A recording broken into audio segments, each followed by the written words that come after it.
What's up, familia? Dayspring here with a reaction to our New York Comic-Con news that we got at the Marvel Next Big Thing panel today. I unfortunately could not have been there IRL. Scott Free was there IRL, our co-host on the podcast. Scott Free was there IRL, but I had to jet out of New York Comic-Con for one day today to come here to Providence, Rhode Island to do a gig. So, you know, of course it had to be the day when all this X news got revealed, but it's okay because we are going to have a good time.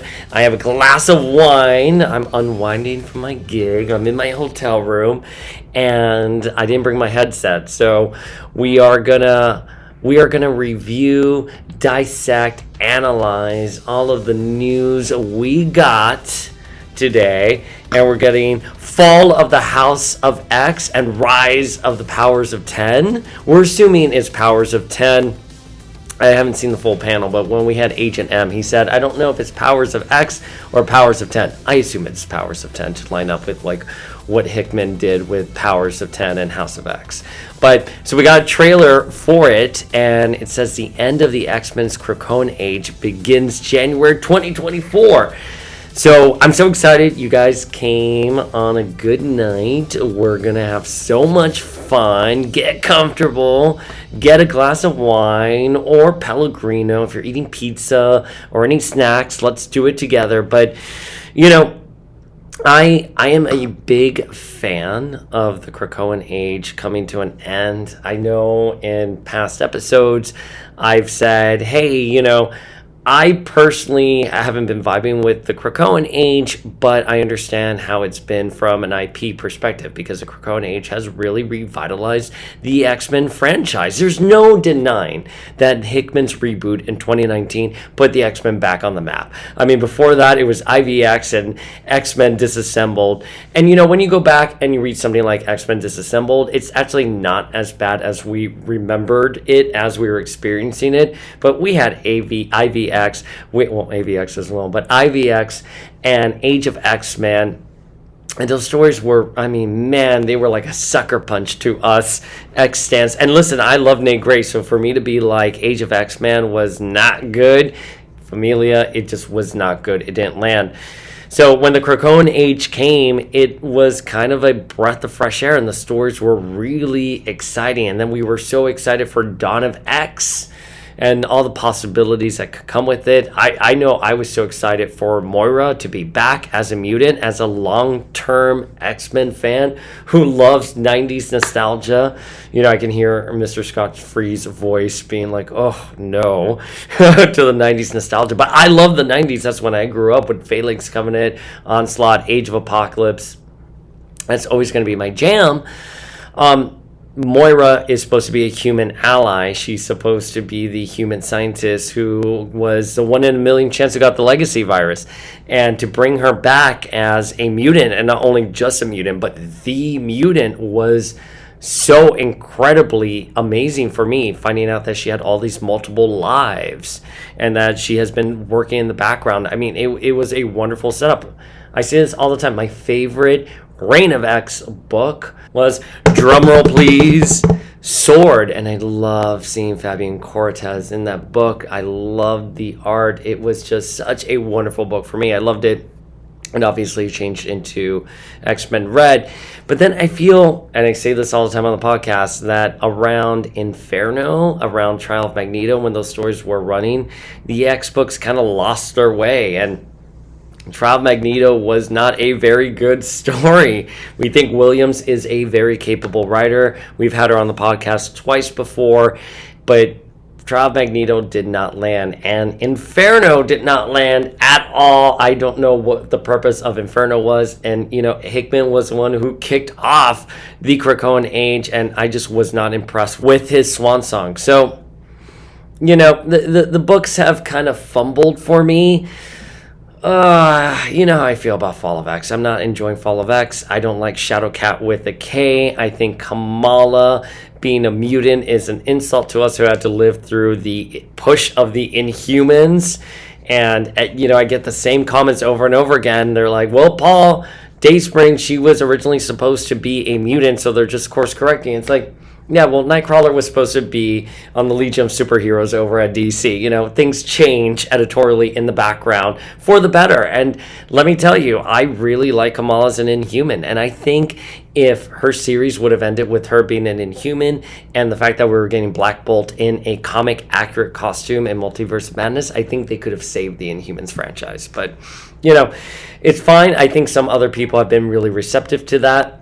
I applaud them for that. You know, we are coming at seeing some of the numbers that have come in with Miss Marvel, that it is one of the lowest, you know, viewed MCU television shows on Disney Plus. I don't know why, because it was actually a great series, and if you love that first volume, you will absolutely love that series as well. The first volume of Miss Marvel in the comics, you're gonna love the Disney Plus series. But you know, we're also getting news that the on sale, the pre-sale tickets for the Marvels isn't doing so well. It's like, oh, so.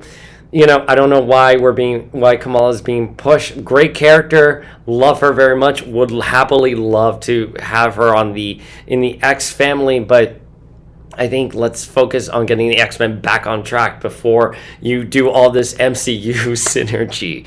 But so those are been my general feels for those of you who are tuning in for the podcast for the first time, just seeing this video. We do have this trailer that just dropped for Rise of the Powers of 10 and the Fall of the House of X.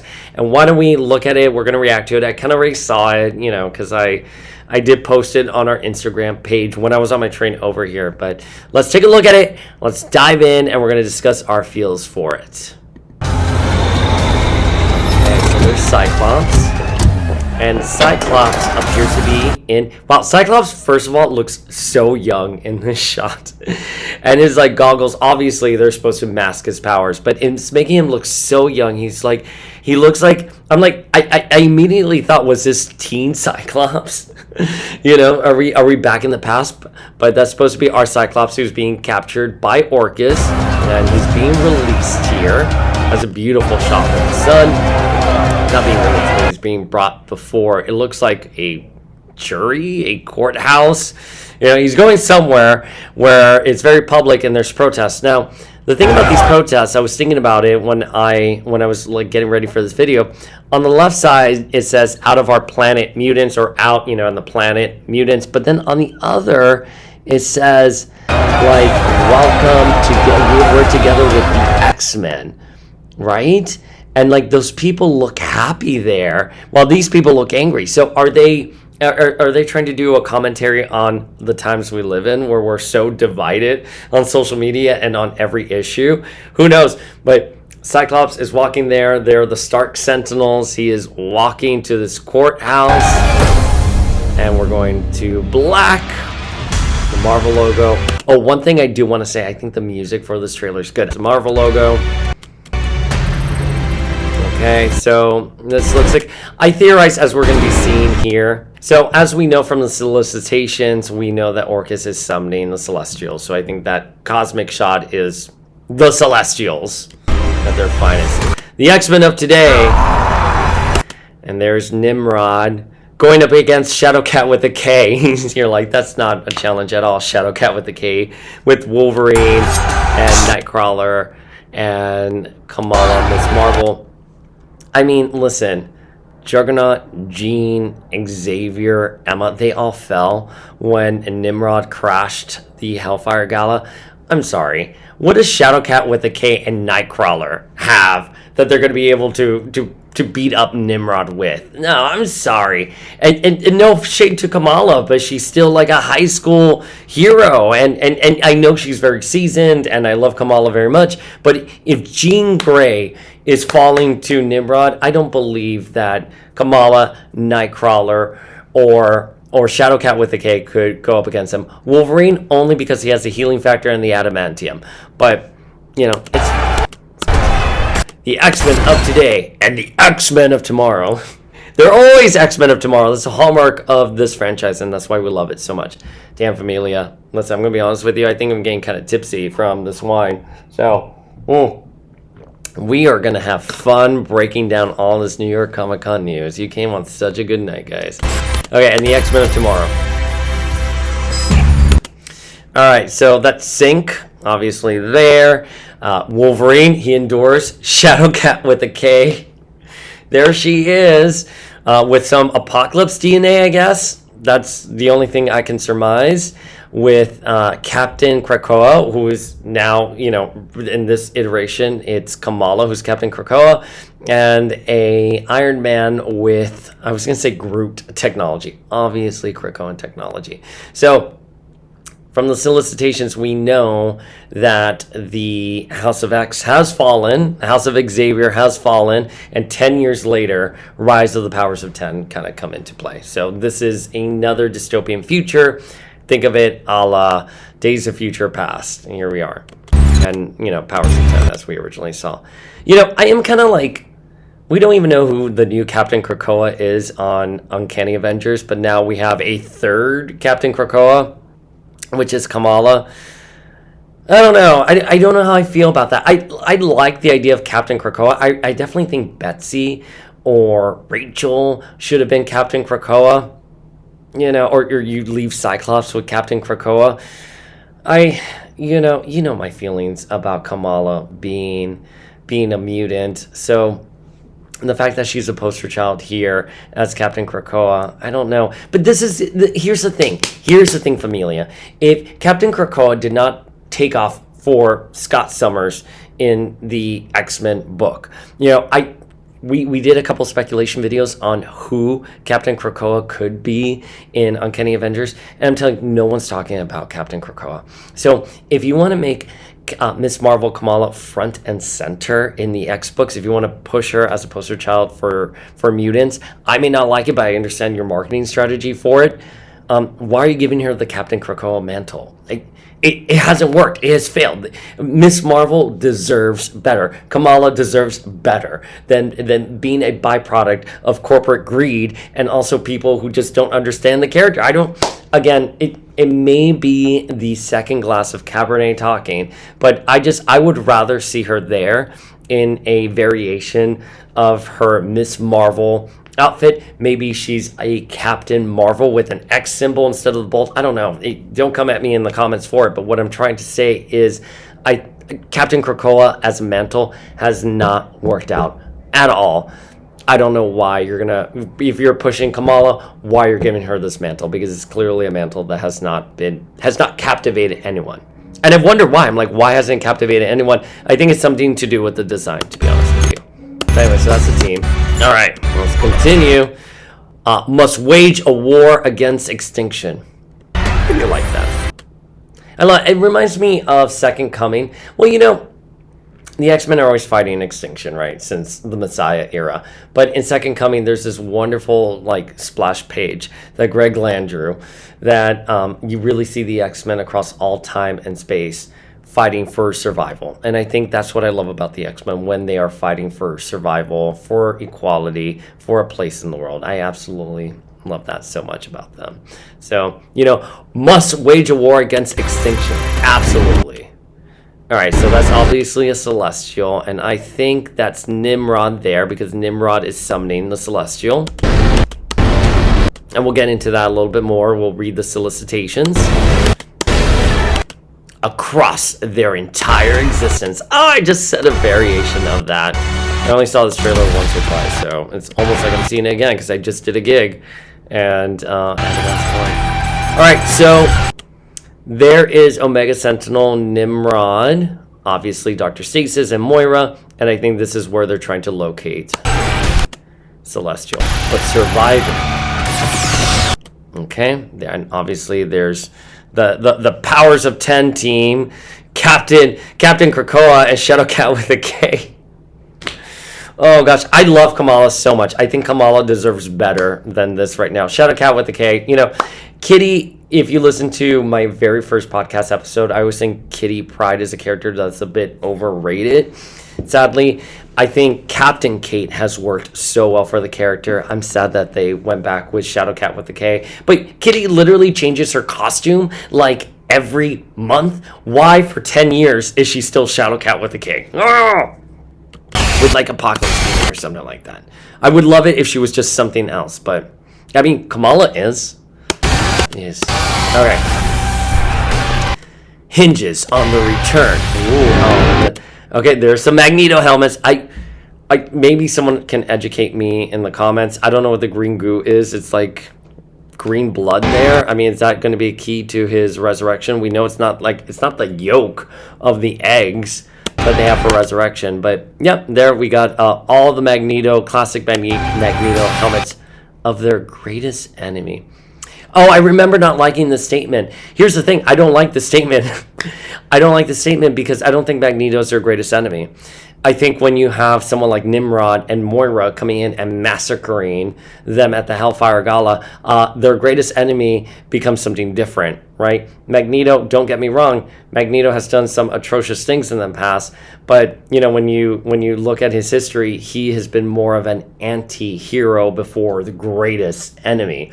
And especially during Morrison's new X-Men, and he destroyed New York, he was absolved of those sins because it was supposed to be Zornito. It was supposed to be Sublime possessing Zorn, impersonating Magneto, whatever. It's been a couple years since that theory since anyone's tackled that theory, but of their greatest enemy, I think Nimrod is their greatest enemy. I think the marketing team would be wise to be reading the books, because I think the editorial team has done a fantastic job of making Nimrod a present time threat, because we know Nimrod in the future is responsible for a dystopian Days of Future timeline, right? And now that he's coming up online, this is like the X-Men's greatest failure finally happening. And that's why there's a sense of urgency. So I don't think Magneto's their greatest enemy. I think this is just bombastic marketing copy. And Family, you know how much I dislike being spoken down to, how much I dislike marketing copy that's just more fluff than anything else. So sorry, Magneto is not their greatest enemy. That's a beautiful shot of Magneto, by the way, with all his helmets there, right? All of his helmets from the Revolution era, from the Krakoan age, for all around. I love this shot of Magneto there. Evolution is inevitable. Evolution is inevitable for humans, right? Because that's what we found out, that mutants always lose, that humans eventually evolve with the failings. So are they saying evolution is inevitable for us? Okay, so that's obviously Emma and Nimrod and Omega Sentinel. And Emma's shattered again. Emma loses her arm again. Oh, poor Emma. Always being shattered. I guess that must be the fallen timeline. So I guess what's going to happen is that we're going to see the X-Men lose in House of X, a Fall of the House of X, and then Rise of the Powers of 10. They'll travel back in time and fix everything. I guess that's how they're going to do it. Oh. Extinction is inevitable. Oh, optional. They've already covered the Extinction storyline so well. I don't need to lean into Extinction copy here, but I mean, listen, we got Extinction storylines with the Messiah Complex and IVX, right? As we finished the Messiah story, then IVX picked up, and we were all like, what, the mutants now, because of the Terrigen Mist, are facing extinction? Like, oh, we had to go through the story again? Fine, sure, okay. I wish they would move on from Extinction. This is less about Extinction and more about losing and the prosperity of mutant culture. That's where I would like them to go, but it's fine. Oh, there's Magneto looking really great. Yeah, he has a lot of wrinkles under his eyes there. His helmet looks good. Yeah, okay. Really great animation. Fall of the House of X and Rise of the Powers of 10. Okay. Right, and there are the covers for Rise of the Powers of 10. And we have the team we already discussed. Sync, who is in a hover chair.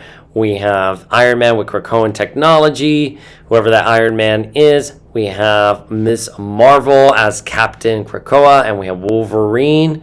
And then for Fall of the House of X is, no wonder the House of X falls, because it's Shadowcat with a K, Nightcrawler, Colossus, and Wolverine. Listen, I like Nightcrawler, Colossus, and Wolverine. And again, if it was Captain Kate, I'd be like, that's great. But it's Shadowcat with a K. By the way, I really do love the issue of X-Men where Wolverine, Nightcrawler, and Colossus mourn Kitty's loss. It's it's a very beautiful, beautiful issue. So, I'm glad to see all them all here. Oh, and the resurrection of Magneto! Gasp! We had no idea that Magneto was coming back. None whatsoever. What? He deleted his backups. How is he coming back, right? Why kill off the character if he's going to be back a year and a half later? It makes no sense to me.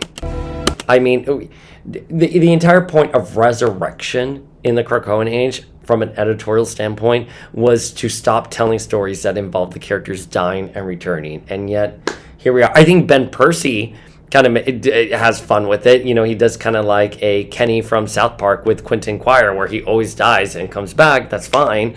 I don't mind a gag, and I don't mind that the X-Men die on missions and then the next panel they're resurrected. But at this point, death is still a major player with X-Men stories. That has never been absolved. All right, let's dive into some of the other stuff that was revealed today. All right, so let's go into the solicitations. X-Men Fall and Rise official trailer, Marvel Comics. Also debuting at the panel was a startling X-Men Fall and Rise trailer, which gives fans a sneak peek at never-before-seen artwork from the upcoming series, and it wouldn't be a new chapter for Mutant Kind without a gorgeous promotional image from superstar artist Mark Brooks. We're going to get into that. We're going to get into that momentarily, Familia. In the spirit of his unforgettable art pieces drawn for KRAKOAN milestones like House of X and Powers of 10, 10 of Swords, and Destiny of X. Did he draw Destiny of X though? No, I don't think he drew Destiny of X. He drew Inferno, but not Destiny of X. Because Destiny of X, I think, was someone else. Let's see, really quickly here. Destiny of X, X-Men promo image. I'm happy to be wrong. 100% happy to be wrong. No, it's not Mark Brooks. The Destiny of X promo was Lionel Francis Yu and Sonny Go. That meant Inferno. They meant the Inferno one. We're not going to be too mean about it, but they meant the Inferno one. But here's the thing. I don't want to be that person anymore with this kind of stuff. But again, I don't work for the company, and I have a full-time job, and I know these things. You know what I mean? It's curious that no one knew that that they got this wrong. And it's still up, by the way. This is hours later, and they still have Destiny of X there. The Brooks, that Mark Brooks did it. He did not do that. Anyways, Brooks once again spotlights the current stars of the X-Men franchise as they brace themselves for what's on the horizon. We're going to break down that image too momentarily. Okay, in 2019, fans witnessed the dawn of the KRAKOAN Age in Jonathan Hickman's groundbreaking House of X, Powers of 10, two interconnected 5-issue limited series that span mutant history and future. Now, the KRAKOAN Age ends in the same dramatic fashion in Fall of the House of X and Rise of the Powers of 10, each delivering half of the story that will bring the KRAKOAN Age to its conclusion. Okay, well, is the KRAKOAN Age coming to an end then? I guess this is confirmation that it's coming to an end in the way that we know it, and seeing the Mark Brooks image that's coming up, we do see the mansion in the background. So maybe it's not going to fully end in the way that we think it's going to end, but it sounds like they are going to move on from just the KRAKOAN Age. The pair of series will feature the X-Men of today and the X-Men of tomorrow as they wage the final war against extinction across their entire existence. As they wage the final war against extinction. No, I'm sorry. We will get another extinction storyline. If time has taught us anything, Marvel copywriter, that we are gonna get another extinction level event for the X-Men. I just hate being spoken down to. I know I'm repeating myself here, Familia. I just hate it when I'm being spoken down to in marketing copy. It really does boil my blood. Here's the thing. As a reader who invests a lot of money, I just paid $8 for Gods, however much Gods was, I paid for it. I'm paying $4.99 for some books. Don't patronize me. Don't talk down to me as a reader. Please, come on. I don't think Marvel understands that when it speaks up to its readers, readers respond really well to it. That's why the X-Men animated series has endured and why it's coming back. Why X-Men 97 is on the horizon is because the original series spoke up to its readers or its viewers. It spoke up to its viewers. So, just treat your audience as very intelligent beings. I believe Grant Morrison, they said in an interview, they write for the intelligent 14-year-old. And I'm fine with that. Write to the intelligent 14-year-old. But don't tell me that this is a final battle for extinction. Like, come on. At this point, it's all elderly millennials who are reading these marketing copies and reading these stories. So come on. Our intellect has evolved. I mean, you can't even be bothered to fact check that Destiny of X wasn't drawn by Mark Brooks. I mean, come on. Anyways, okay.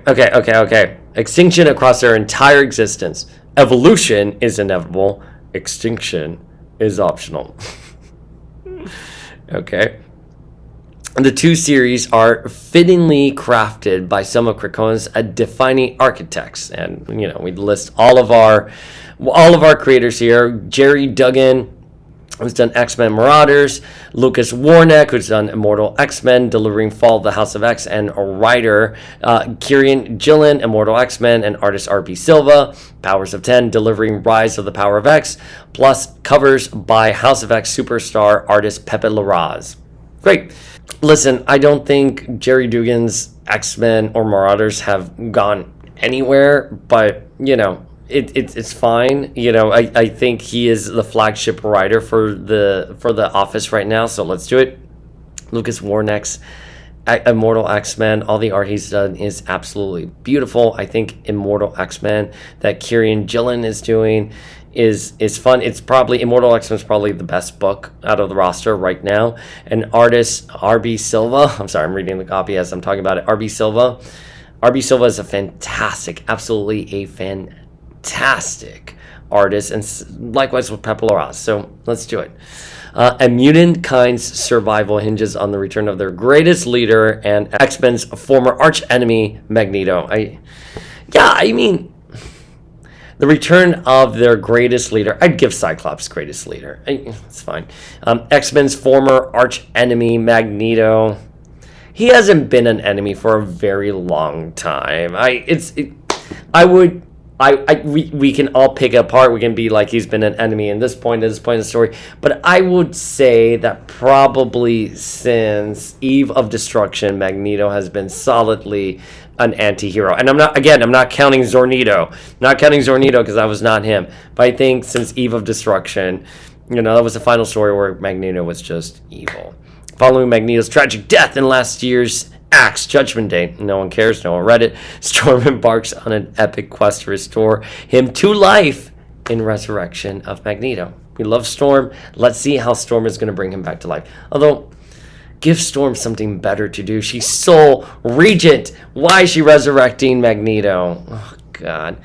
Spinning out of his masterful work on both characters in X-Men Red, Al Ewing brings fans this heart-wrenching 4-issue saga. Ugh. We have to read 4 issues of Resurrection of Magneto. Fine. 4 issues. I'm already not looking forward to it. Can it just be a one-shot? Can it just be an $8.99 one-shot? Like 60 pages, and half of it can be data pages? That's fine. Al Ewing is a good writer. I do enjoy X-Men Red. I like Sword. Sword was one of my favorite books for Reign of X. Al Ewing brings fans this heart-wrenching 4-issue saga alongside artist Luciano Vehico. We love Luciano very much. We've had him on the podcast. Great artist. Absolutely love him. And he's done X-Men Hellfire Gala 2023 and Marvel's Voices Iceman. All right, and the solicitations for Fall on the House of X, issue 1 out of 5. Oh, they are really, I know they said this earlier. They're really going for it, Familia.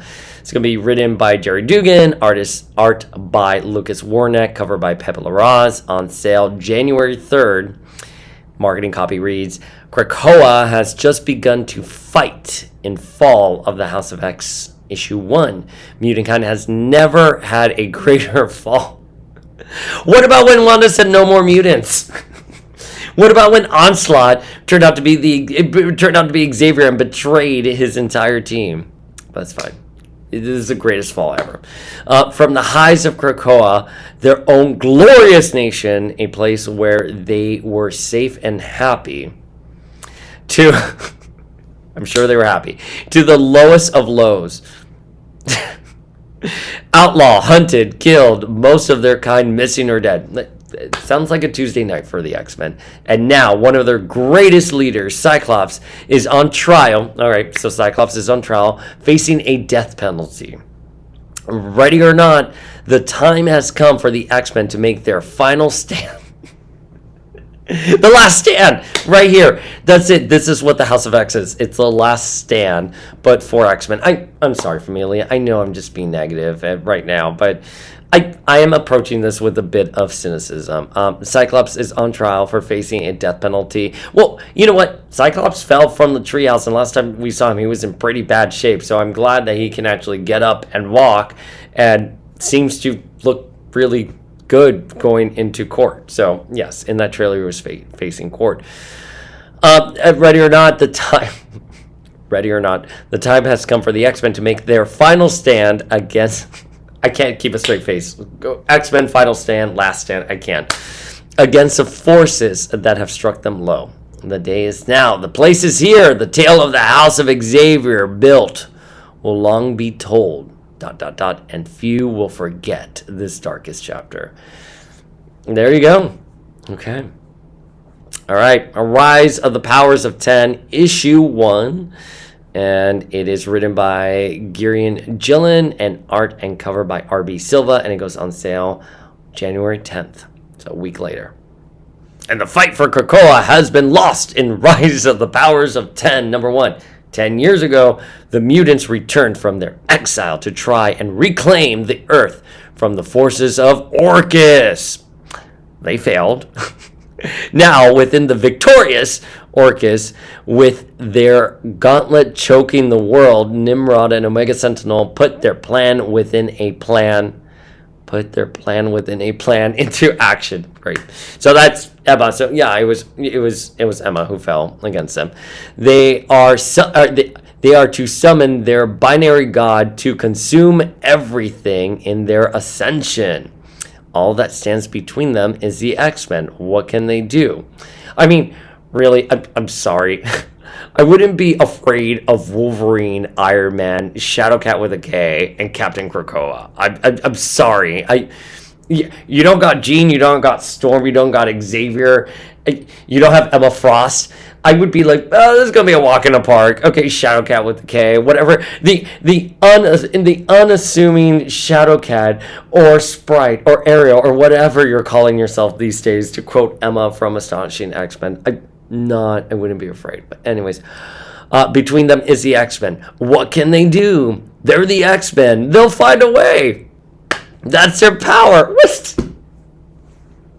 Oh my God, is this a wine that's making this marketing copy sound insufferable? They're the X-Men. They'll find a way. That's their power. Don't speak down to me. Oh, I'm so angry. So begins a story beyond time and space and the rise of powers beyond our petty human intelligence. With the rise of powers beyond our petty human intelligence. Okay, well, that is a solicitation copy if I ever read one. I want to know who writes the solicitation copies. If by any chance anyone from Marvel who writes solicitation copies is listening to our podcast, please hit us up at Power of X-Men. I would love to know your approach for these solicitation copies. Resurrection of Magneto, issue 1 out of 4, written by Al Ewing and art by Luciano Vejico, and cover by Stefano Caselli, on sale January 24th. I can already tell I'm going to love this. It's a tale of life, death in Resurrection of Magneto, issue 1. On Krakoa, resurrection from the dead was as easy as completing a circuit, but Krakoa fell. The time of easy miracles is over, and only the hard roads are left. Now it falls to Storm, poor Storm.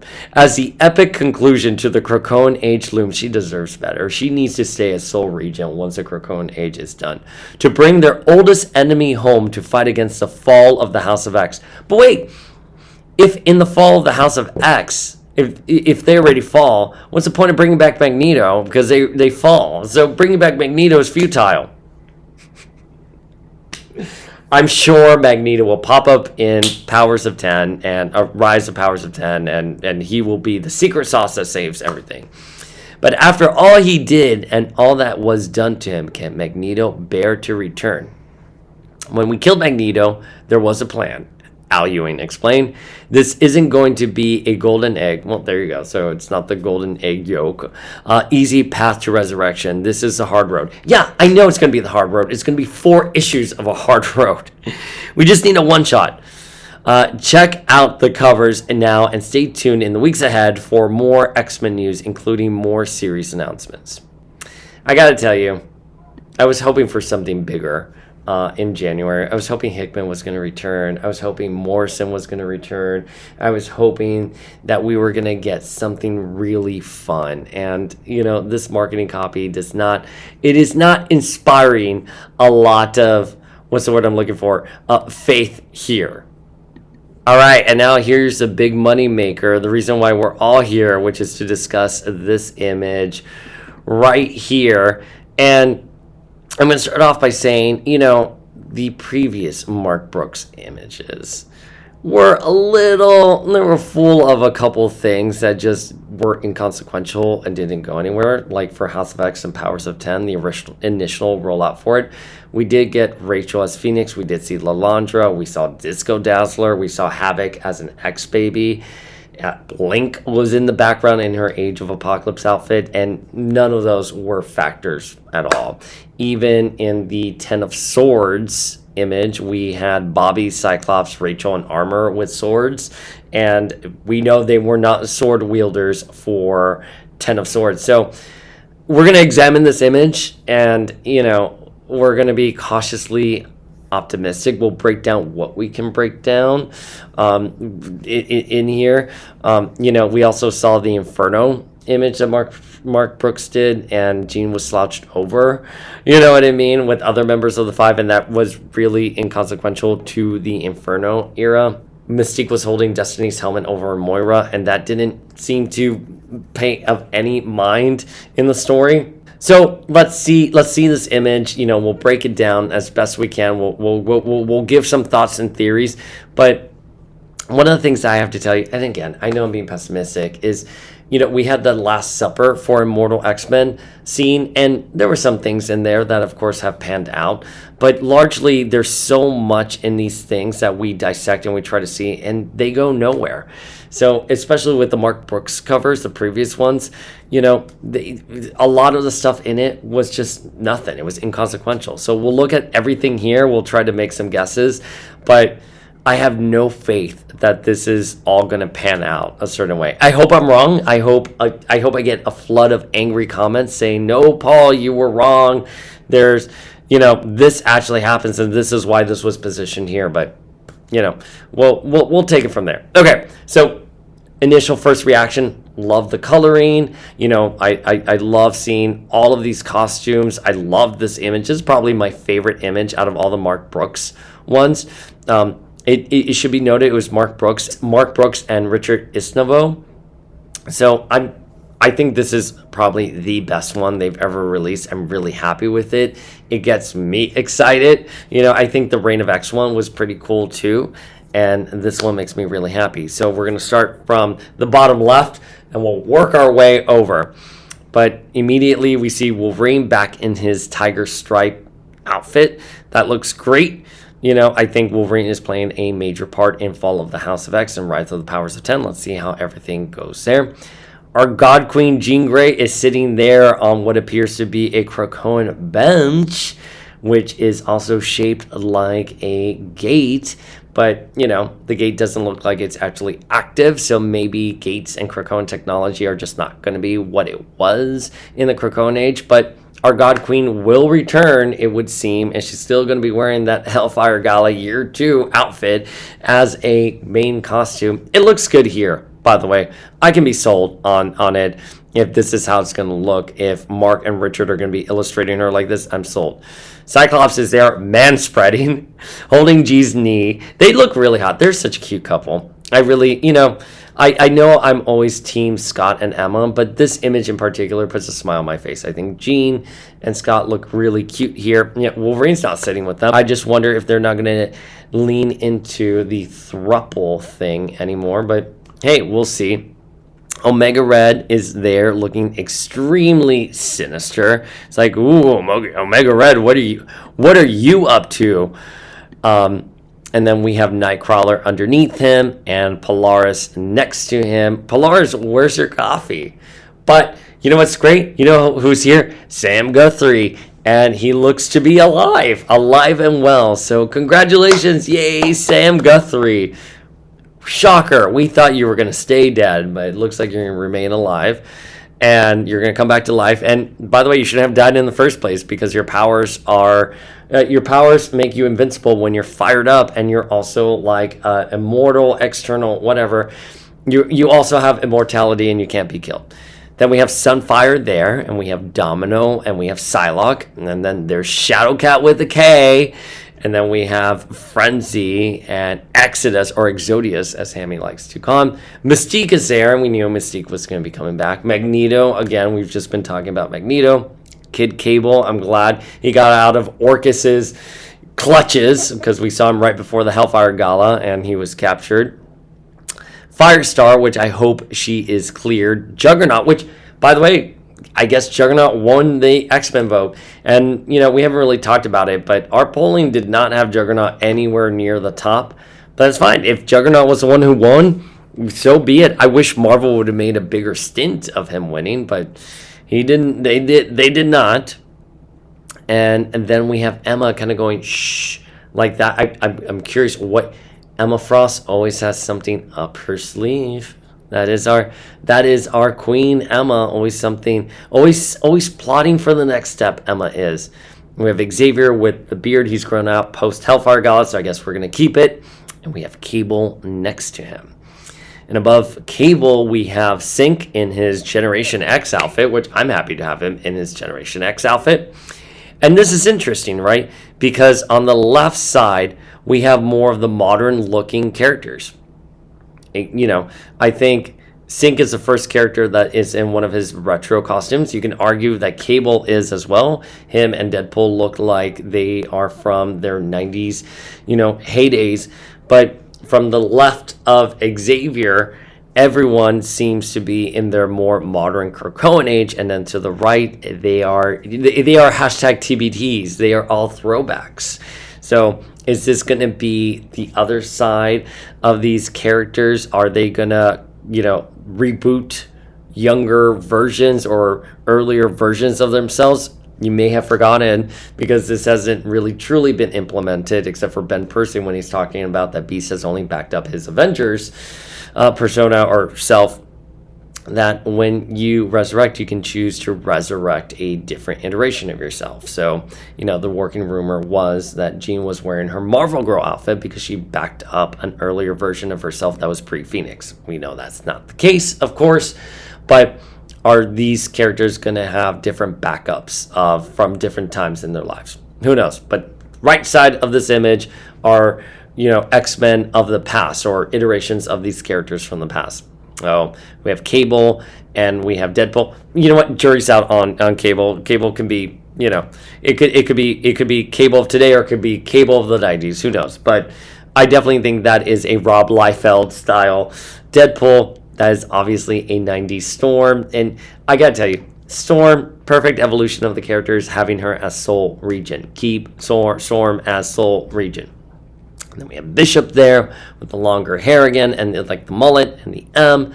And we have Lady Mandarin. So we have Psylocke and Lady Mandarin in this image. That's very interesting. But, right next to Lady Mandarin is Rachel in her Hound costume. But again, we saw Rachel in the House of X promo when it initially rolled out by Mark Brooks. And she was in her Phoenix outfit. and that went nowhere. So I'm taking this with a grain of salt. And obviously, we know at New York Comic Con, if you engage with us on the Instagram page, I was wearing the Huff Rachel Summers jacket, and Dwight from Hasbro was well aware of who she was in her hound costume. And was like, oh, she's missing for Marvel Legends, isn't she? And it's like, she certainly is. So maybe we're going to get a Hound Rachel. But then we have Thunderbird as well. And we have a Age of Apocalypse Colossus. Now, is Age of Apocalypse Colossus going to be playing into the new X-Men tease that we got? Shrug. Who knows? But Thunderbird also is there in his outfit when he died. We know he's had a new outfit since Resurrection. We have Dazzler in her Outback era Pride of the X-Men look, which looks amazing. Really love her swag right there. We have Gambit looking very, very cool with Outback era Rogue. Looks great. You can just hear Lenore Zan's voice there. Havoc, as well as Penance in her Generation X outfit, and Laura as X-23. Not Wolverine and not Talon in this. So, you know, what is going on here? Are they backing up earlier versions of these characters? Is this a story that's going to deal with time travel? Let's see. I hope it does. Overall, I'm going to tell you, it's a lot of stuff here, but if there's something that the Krakoan Age has taught me, is that there's so much being thrown at the wall, and very few of those stuff actually we see come out into fruition in any significant plot.